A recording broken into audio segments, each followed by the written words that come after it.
Unfortunately, Mr. Boney is pinned, but this is where we should feel it. This is pinning into the back to take the arm out, right? And you guys are all pretty good. It's a group class. You do it with them at the beginning, but then you've got to walk around because you see all kinds of interesting variations, right? But people don't know where their arms are in space. All right, so let's stick them up.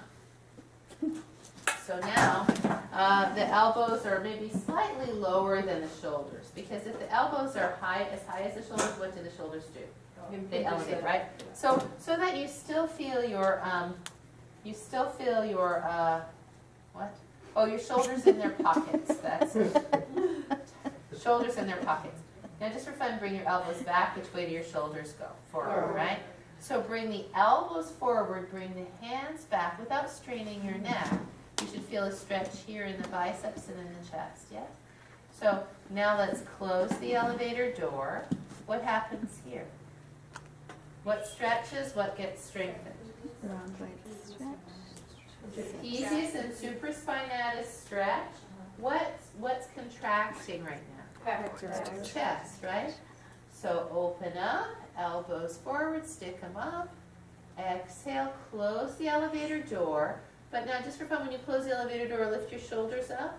That's what you don't want to do. So shoulders down. So we're getting stretch in the shoulders rather than contraction, right?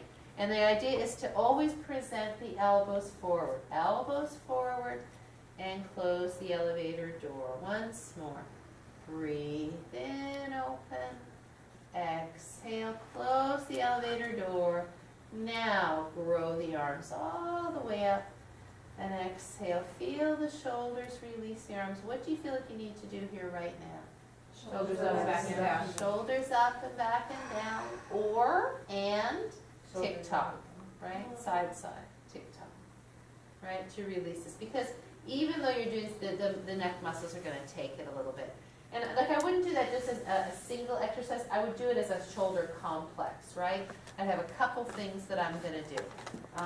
Do you have to take the shoulders up, forward, and down? Yeah. That's okay. I don't do that a whole lot, but sometimes I'll do like single shouldered, like this one, but not. I'm doing it fast, right? Just to get the feeling of the shoulder blades moving. Sure, because you know all of these actions are natural to the human body, right? And it's amazing how all of you got your elbows together like this. Christy, you've done this before. I bet you've seen a lot of people can't get their elbows together, right? Because they don't have the motion, the protraction of the shoulder blade to get the elbows together. They can get like this, right?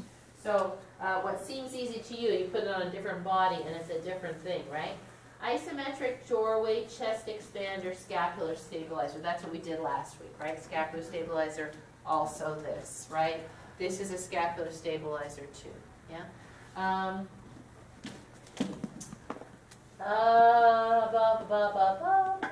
Reverse namaste, arm over hand over hand. Yeah, and all of these are variations, a lot of them, on reverse namaste, right? Because if you take people who can't even approach, they can get their hands to here, this isn't doing very much, right?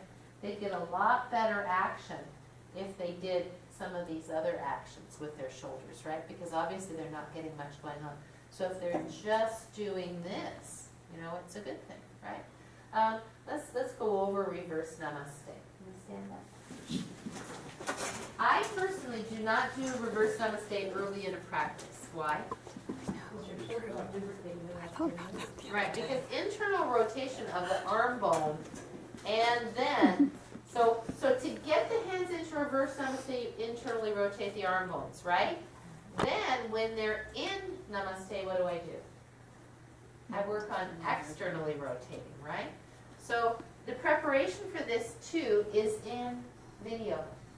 So when we place the hands hand over hand on the sacrum in Vinyasa Yoga, which way do the elbows go, forward or back? Forward. Forward toward the window, although you're forward toward me. Now roll the shoulders back, right? And you should feel the scapula. So just let it go. What happens to your scapula? Where does the tip of South America go? Out, right? So when you roll the shoulders back and press the elbows forward, You stabilize the scapula. Does that make sense? So even when I'm standing here like this ready to go, I can be doing this with this arm even as I do this. Does this make sense? Yeah. And so obviously if the very first time you're teaching the Vinyasa Yoga sequence, you don't focus on this. You're just happy where often I will have people learn the Vinyasa Yoga sequence just with hands here to make sure they understand the hinge of the hips. But then this is like an added detail that adds depth to the practice, yes? So if I'm teaching reverse namaste, I will say, I don't like this. I like take your arm and very gently help your hand come up the back. Then bring the hands together and press the elbows forward and roll the shoulders back and down, right? And what's the temptation here? Yeah, ribs forward, right? So if this is not available to you, then this isn't so good because you don't get any action. Can you feel that? Go ahead and do this. You can't take an action here. I would rather people go hand over hand because then they can take an action. Does that make sense? Hand over hand, shoulders back, elbows down. And not hand over hand up here because there's no way to get the shoulders back and down. Hand over hand has to be on the sacrum, So right? how come my wrists won't go together? Because your shoulders won't roll back far enough. Right? So if you had more motion through here and more give through here, then yours would go together, right? So you can let it go. When often we'll do reverse namaste. What I wanted to say is when you're in the Vinyasa Yoga sequence here, you have your hand here, this is pressing, right? So then this wants to go forward. So the hands pressing and the sternum going back are opposing motions. Does that make sense? In every pose, there's always opposing motions, right? One thing's doing one thing, another has to counter it, otherwise the body will fall into imbalance, right? So when we come to reverse namaste, we start to come forward. And so we'll often do this in combination with Parsvottanasana. The most common error is to do this, right? And you know, to me, I think that if you're going to do this, you might as well just let your arms go because it's not doing anything. So what I like to do, let's do it. Let's bring the hands behind the back and have right foot forward, left leg back.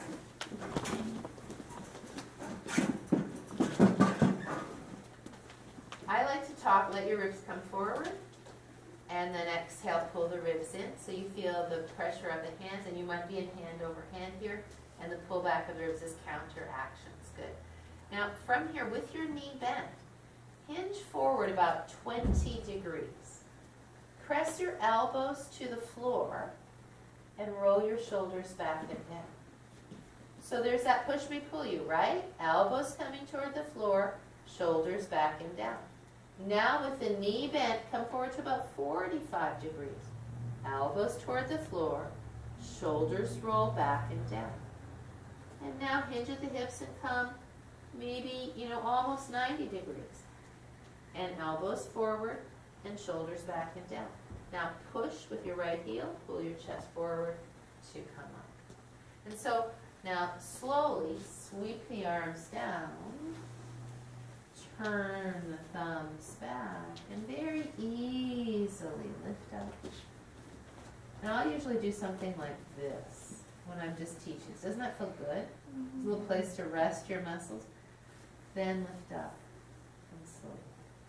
Because to be honest, unless you can really do this, marking it is kind of not so good. And just working harder at it doesn't really get you there. Do you know what I'm saying? In this position. I would much rather see you doing chest stretches, see you doing upper back strengtheners, all those things, than like working hard at this, yeah? So if someone is in your class and they put their hands here and they're doing this, it's a judgment call. You can, I'm thinking about Vanita, right? She's like this every single time. And I'll say roll the shoulders back, pull the chest forward, and she doesn't really do it.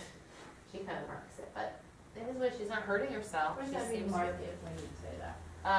She's kind of creating the shape without really taking the action. Does that make sense? It's like if I'm going to do a time step in tap dancing, instead of doing the time step, I just go, because it marks the time. It reminds me of what I have to do there, but I'm not really doing the time step. I don't know why I thought of that. All right. Well, that's what you call it dancing. Like if you dance full out every single time, you get really, really tired, right? So if you're going over a routine, you would mark, okay, this is where the time steps go, this is where the buffalo goes. You're not doing it, okay? And that's kind of how sometimes people practice. They're kind of marking it. But it is what it is. Darcy, anything else to say about reverse namaste?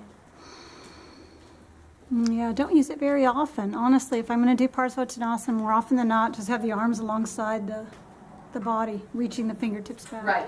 So you can really keep... Because that's a good point. Because when you do any kind of pose where you lean forward, if you just put the hands here, you do a lot, right? You have to work with your drawers. You have to engage. Let's do that. Let's put the left foot forward and bend the knee and right foot back. And in this position, let's just hinge and let the arms hang, right? Now roll the shoulders back. Put your hands beside your torso. Do you feel your muscles between your shoulder blades engaging to hold your arms? Definitely. Yeah? So this is great practice. Now just for fun, arch your back, stick your ribs out. This would be a common arrow, right? So we have to keep the ribs in even when we're here. Thank you. Come on up. Here's one more. The mitten gun. And it's Yeah. kind of, Oh yeah, the hanging. just let it hang. Right, right. And this is a good position. Right, so if we have been doing a lot of stuff, that's a great one.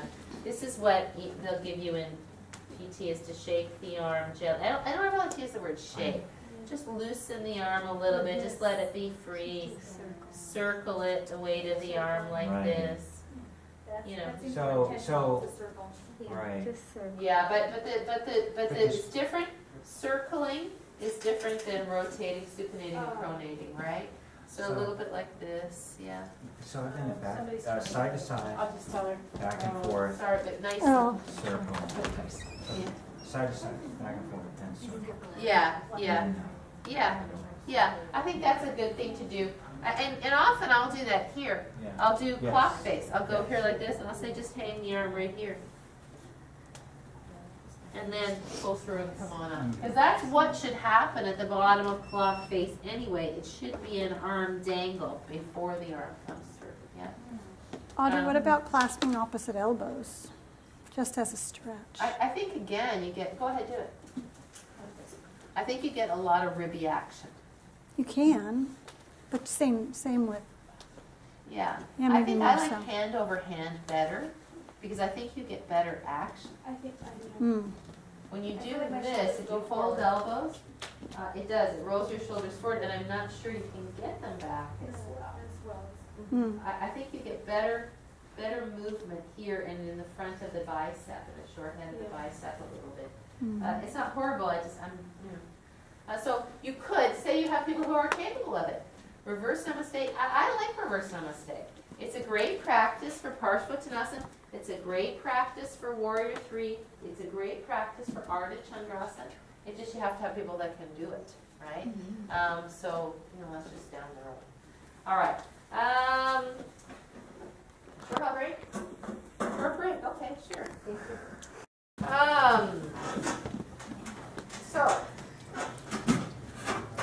now we've been doing this a lot. So now what would feel really good is to do this. Am I correct? So let's do dolphin. So dolphin is like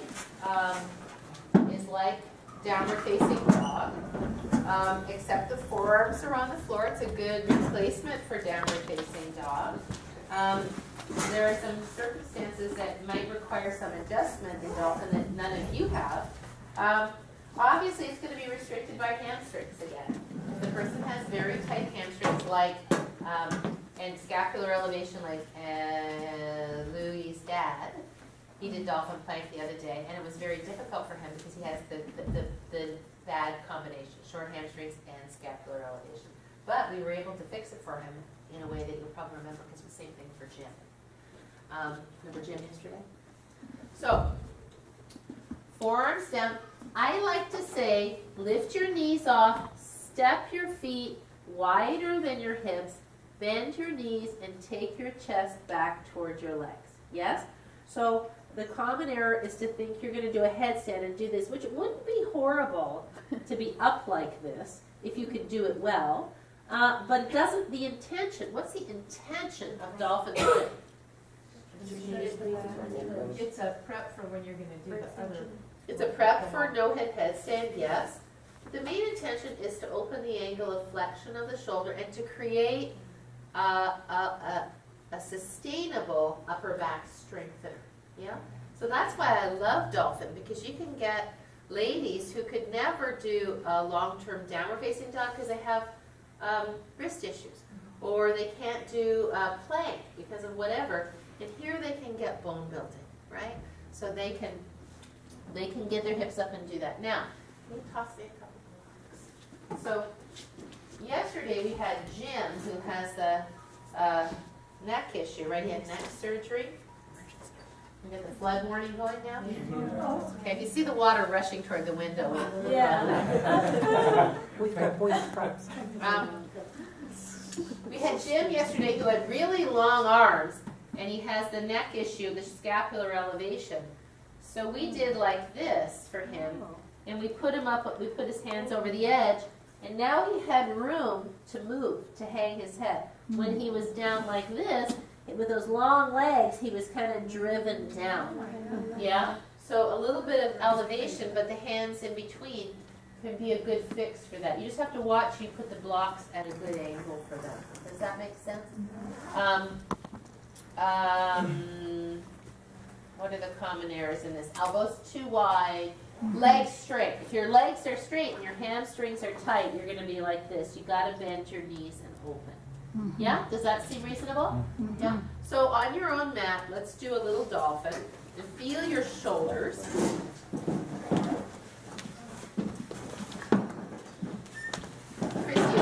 Should I text him and just say? Just send him a text and say, Wow. you guys okay? Yeah. Heart, bend the knees, dolphin, so on the forearms. I think she would text my husband too if she's worried. Go ahead, it's all ready. Yeah. And feel about how much movement you get, and hang the head. Common errors to hold the head up, so Alice, hang the head. Feet apart, bend your knees, and just breathe here. Does this feel pretty sustainable? Like you could stay here for a while? Who said no? Me and Dawn. You and Dawn. Okay. I feel like this is like. So Dawn, hang out, feet wide. Let's look at Dawn, everybody. So for Dawn, first I would try feet wider. Right? That's okay. But now, come on down if you would. And sit up just so we can look at your shoulders. So because Dawn has a little bit of scapular elevation, right? You can see that movement this way. Not much, but more than I do, right? That's why that's kind of unsustainable. So let's give him this, and let's see if that feels different. So I'm not sure if that'll be about a good angle for you. I'm going to try that and see if it feels the knuckles over the edge there. Now feet wide, but he's tall, right? Oh, don't bounce. Wow. That's amazing. Much different. Yeah. It might be that we want the blocks a little closer though. His elbows are a little too wide. Yeah. Maybe. I think there's two. But Feels like a pushing out. okay, could bring the blocks in a bit. But did that feel like you had more freedom? Yes. Yeah, he kind of slammed back into that. And kind of easy on that, Dawn. We never want to bounce in shoulders, but look at the beautiful angle he gets there. So that's kind of a nice choice, isn't it? Yeah? All right, now come on down. Okay, so for me, the difference between dolphin plank and sphinx plank goes to this. Let's put your hand up in between your shoulder blades. This is about the angle of the arm when you're doing dolphin plank. Now, bring your hand toward your shoulder blade, toward the outside. You see how that wraps the arm around in more? Right? So as opposed to between the shoulder blades, toward the shoulder blade. This is a little bit more awkward position, right? So It's the position of the arm bone and that acromion process, the roof of the shoulder. Oh, let's just look at, sorry, you said it was difficult for you, let's see Well, why. it just feels like my back is like compressed. Like it feels like it's just like straight into my shoulders. Like, Well, her feet, her feet need to be wider and her knees need to be bent. Well, let's see feet wider first, because she's not that hamstring inflexible. And hang your head completely. Now how does that feel? That feels a lot better. Right. Yeah. So what's going on if you could see Miranda's scoliosis here? Can you see that? So it's a little bit different for her because she's got scoliosis, so she's going to feel it. Do you feel it more in this shoulder? Yeah. Yeah. My right side's more developed. So bend the left knee a little bit more. Take your weight out of it just a bit. So, you know, she's going to feel it, but I still think it's a good strengthener for her. And she can build up. She doesn't have to stay there forever. Come on down. You know, there's that supposed theory that says you stay 72 seconds and your bones start laying down calcium, right? That 72-second rule. Which, sorry, I'm going to get a drink. I don't know how accurate it is, but it's actually definitely been around. So I will often have my yoga 2 students do just that, not with a million other things. Do that and let them stay there for 72 seconds. And I'll say, so we're going to stay for a while. The idea being that as you stay, your bones are going to get stronger because they're going to be holding your weight for a longer period of time.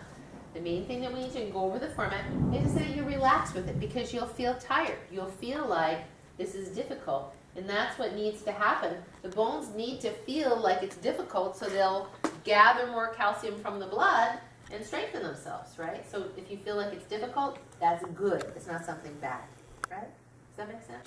Okay. Let's try, thank you, Christy. Let's try Sphinx plank now and just feel how it feels different. Thank you so much. I think I got some, no, I just got an almond thing stuck in my throat or something.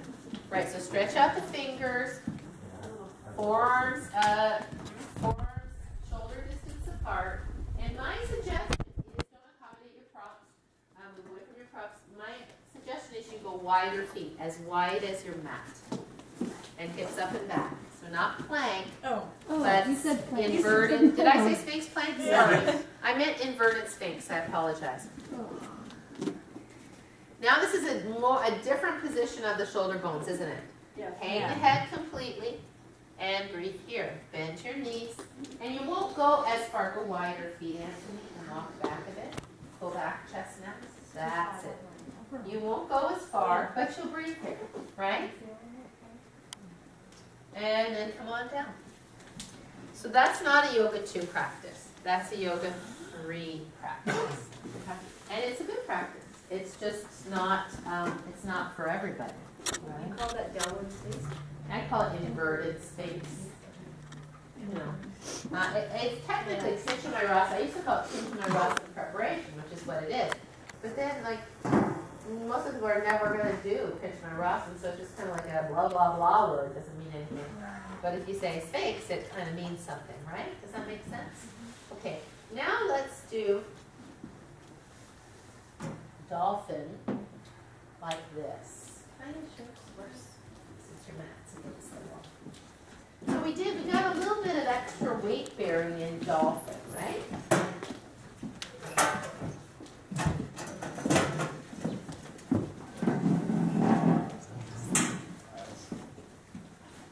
From forearms on the floor, I'm going to put my feet up on the sole, feet up on the edge of the chair. The common error in stepping up onto the chair is to try to get your feet up from here, from your knees. I have no idea why, but inevitably people try to do that. And you know, I give this speech to a group just like you, everybody laughs, and then at least 1 or 2 people do that. It's the strangest thing ever. I have no idea. I didn't why. last time. Last time, remember we Last time we all did Oh, it. you did all right? Good. All right, yeah. Good. So from forearms on the floor, we lift up and we look at the chair so we see where we're going to put our feet. We put our feet on the edge of the chair and then we lift the hips up a little higher now and pull back. So what's different about this than the other? You're straight. You're straight over your forearms. I'm bringing more weight directly down the upper body structure, yeah? As opposed to stretching. So I'm putting the weight of the pelvis above. And the reason I like the chair as opposed to feet up on the wall is it's a little shelf for you to stand on. And often when people who aren't that accomplished put their feet up the wall, they slide down and bang their toes. Yeah? And this is yoga 2? You've done This is yoga 3. Correct? This is yoga 3. And again, there's a difference between yoga 3 in the morning and yoga 3 at night. Sometimes we can do this at yoga 3 in the morning. Sometimes maybe some people can do it and some people can't.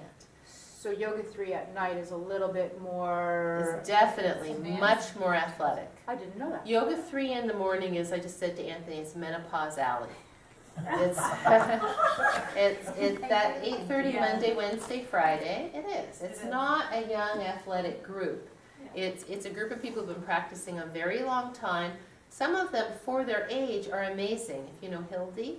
Yeah. How old is Hildy? She's like in her 80s, right?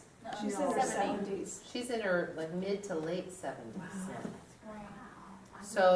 So for, I mean, that she can do that's great, but she can't do this, right? She has a shoulder issue, but she can do dolphin, right? So if the case is that you're teaching yoga 3 class, and most people could do this, then you say to the person who's, 3 decades older than everybody else, so how about if you do dolphin and breathe there? And nobody's going to mind, it's just like everybody's going to take what's right for them. So let's try this if you would now. Yeah. You feel the action is much worse. So can you see this? Yes. I've often taught it like this, but I just find that when I do that, people are so concerned with their blanket underneath their knees, and then they go, "My hurts my elbow." They go, "Huh?" Take them back there, and they're all together, and they just all do it. There's less commotion, I don't know why. It's interesting. So I kind of gave up doing it on the chair. I used to do it on the chair more than I do now. Yeah, it's just a little different because you don't get the tricep stretch, right? Like you can do it on the wall, but you can't really, because your head can't really fall in. So, it's okay, but I prefer the other way, if at all. And like the idea of child's pose, that you can do it like this in child's pose, I think is good. Yeah, we've been doing that a lot lately. Yeah, it's nice. If you can reach, but there's so many people in yoga 2 and yoga 1, this is their child's pose. So that it'll It's only not. work It's for for a people 3 who and can a get 4. their butt, can get their butt back. And I like that a lot. It's just you have to be in the right group for that. So, and I think that's where the assisting and being in the classes is important. So you see that people don't all move like you move. That's for sure. All right, let's do Gomukhasana and we'll finish with that. If you've ever been to, yada yada yoga class, they go, okay, let's take our straps, put your strap back here, and now take the strap here and walk your hands up the strap and try to get together. And it looks like this, right? So this is doing so nothing. So I don't mind the strap if you do it really, really well, but once again, I feel like people get so involved in the prop in trying to mark it or approximate the shape that they miss the action, right? So what I like to do is once I've done a bunch of stretching, because to me, this is quite a big pose. I mean, it's not a big pose if you're 20 and really flexible, but it's quite a big pose for most people, is I like to do it in bits. So let's do this. Let's take the right arm up in that making an offering position, but to your shoulder. Then watch. You're going to do exactly what you did before. You're going to put the elbow on, but now instead of the hand coming between your shoulders, it's going to come to your shoulder and you're going to pull straight back. You want us on the wall? Yeah, on the wall. So, right hand as best you can on your right shoulder blade. And then bend your knees and pull back and open the angle of the shoulder and stretch the triceps. Just one. Just one. Just the right one. Yeah?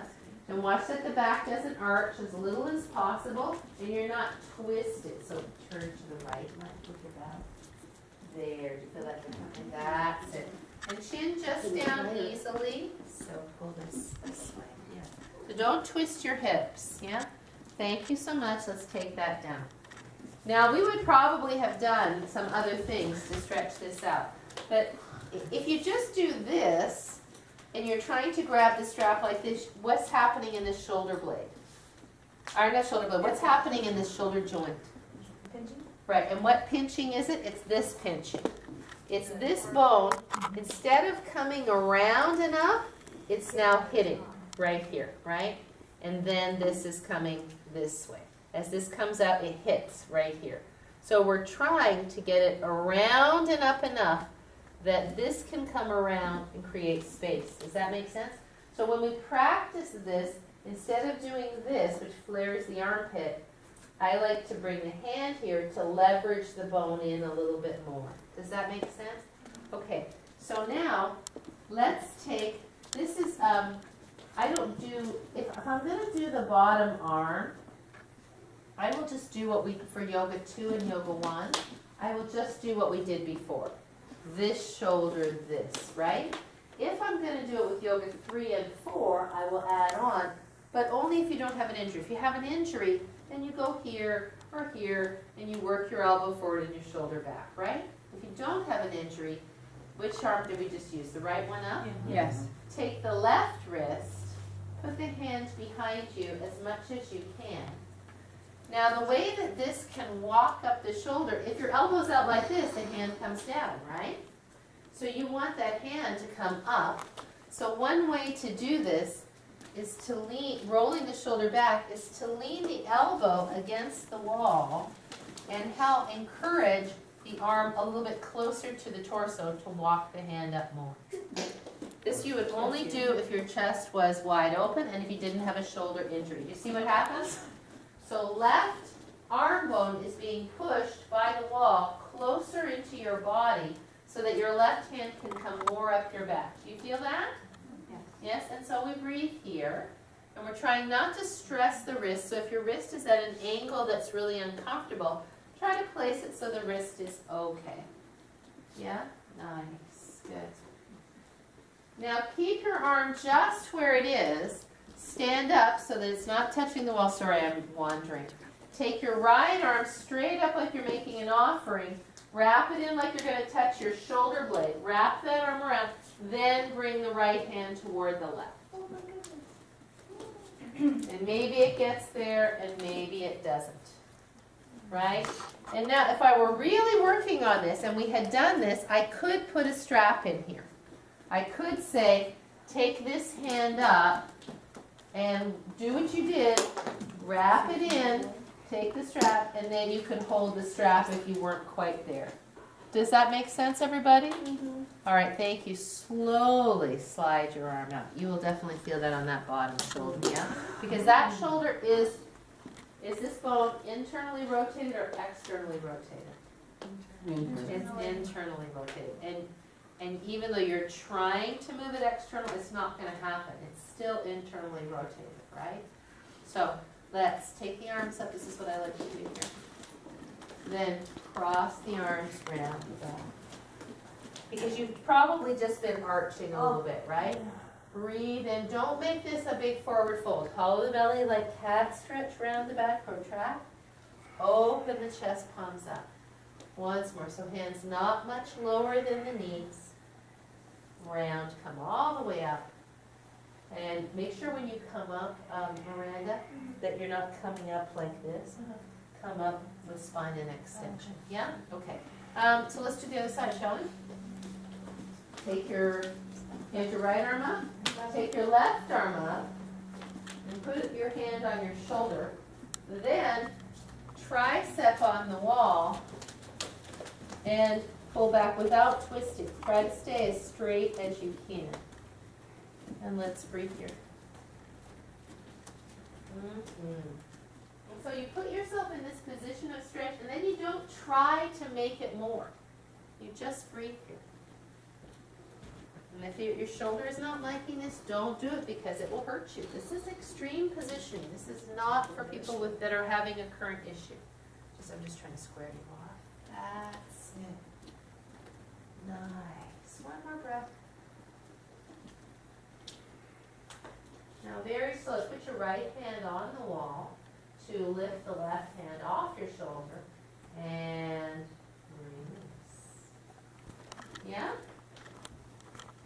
It's big. Remember, you would have done other things to warm up the shoulders first. Now, let's take the right arm and bring it behind the body. This is the handcuff position again. And elbow forward and shoulder back, and then lean against the wall. And let that wall press your arm bone closer to your body. And you want the outside of the arm on the wall. That's it, that's it. There you go. And just let the weight of your body do this. See how this is just, now you can see this. Does that feel okay? So I'm not forcing, I'm just stabilizing. Good. Left arm, or take yourself off the wall. Left arm up, make an offering, palm up. Put your hand on your shoulder. Then move it over and catch, maybe. There you go. And then wrapping the arm bone, wrapping the top arm bone, press the bottom elbow forward and roll the shoulder back and down. That's it, nice. So stay there, Lisa. Can you stay there, Lisa, for a sec? So if Lisa were here and I had the time, I might, you see her sway back here? So first of all, I'd bring her up. I'd bring this around and I'd put this in her hand. And then I'd give her this hand. And now what am I encouraging? Just watch, folks, because you're going to miss this. Am I encouraging her to walk her hands closer towards one another? No. I'm encouraging her to use this stabilization to wrap this around more. Do you see that? Because it was hard for her to stabilize that arm in that position.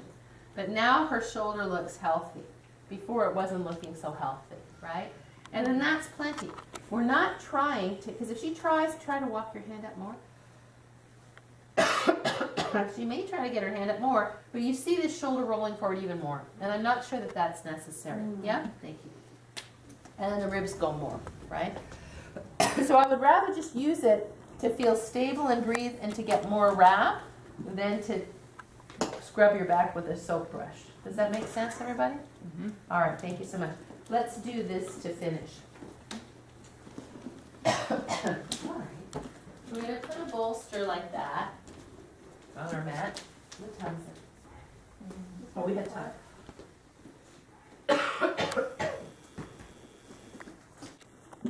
Sorry, a moment. I still got almonds in my throat.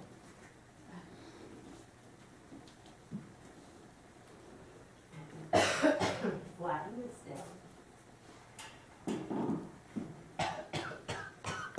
I'm going to expire here. So I don't want to be really ribby.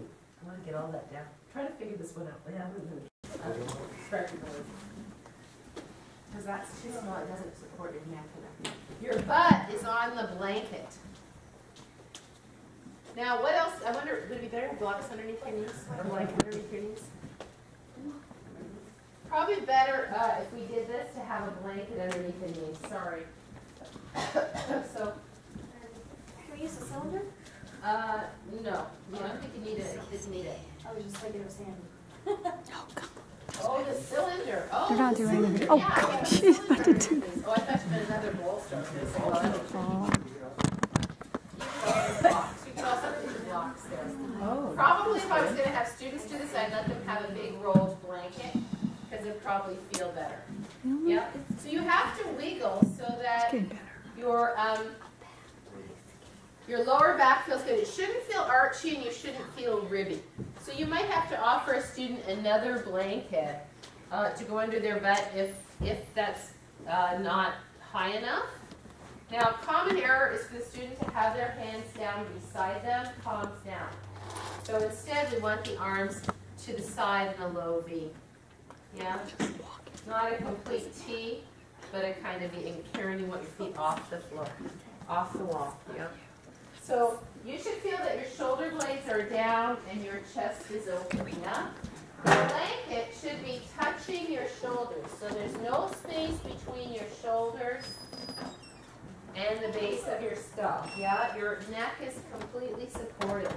A common error here is either for the student to have the blanket too high and have their head shoved forward, or to have the not enough blanket and have their chin thrown back. So if they have a lot of musculature in their upper back, you'll see the chin thrown back. That's not good either. Yeah? So palms are all right, good. And then you could possibly use this to sit cross-legged. You could use it to sit in Virasana. And we'll go over all those kinds of things down the road. All right, so I think we got through quite a lot today, yes? Good, all right. So the next, it's March 1st today, so March 15th is our next meeting. And then let's meet on the 12th and the 19th of April. I'll send you an email. I also looked at May. In May, there's only 2 days we can do it. Because one day's Mother's Day, the other day's Memorial Day's weekend, and one day I'll be away. So we have a retreat, right? So there's 2 days, so I'll email you those. Between now and the next time we meet, I'd like you to review what we did today. And practice teaching it, practice going over it, so that this doesn't just fade into long distant memory. It's really something that you spent a little time on. I am starting